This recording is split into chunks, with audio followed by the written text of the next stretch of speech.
Бизарна смрт на 63-годишен прилепчанец.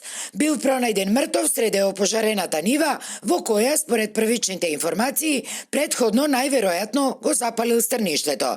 Прилепчанецот запалил стрниште на својата нива во местноста викана Поводеници кај Прилеп. Пожарот излегол од контрола, ги зафатил и другите ниви, но го опфатил и 63-годишниот прилепчанец со иницијали СД. Прилепчанецот загинал на местото на несреќата. Екипата на итната помош само констатирала смрт. Изјави јавниот обвинител Стефчо Биновски, кој издал и налог за обдукција на телото. Веста за трагедијата ја потврдија и од СВР Битола, а и од територијалната противпожарна единица од Прилеп.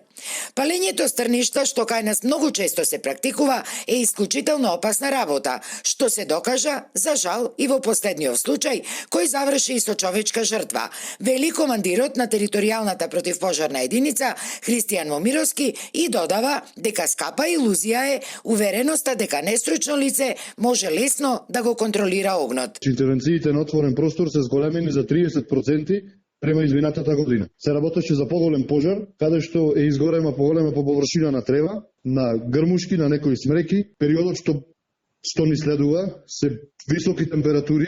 Целото движење на населението кој што е на отворен простор треба да биде внимателно, значи да не се палат никакви треви, никакви ниви, едноставно се загрозува нивниот живот, се загрозува животот на животинскиот и растителниот свет.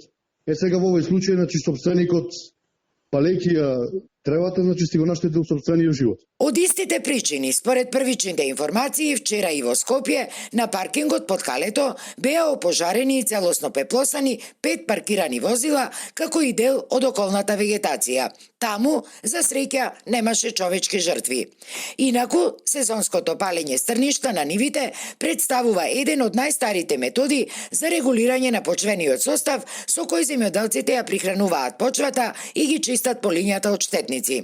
Меѓутоа, освен што се предизвикува големо загадување на воздухот, често се предизвикуваат и огромни шумски пожари, заради што државните институции редовно апелираат за одбегнување на оваа метода, ама досега без успех.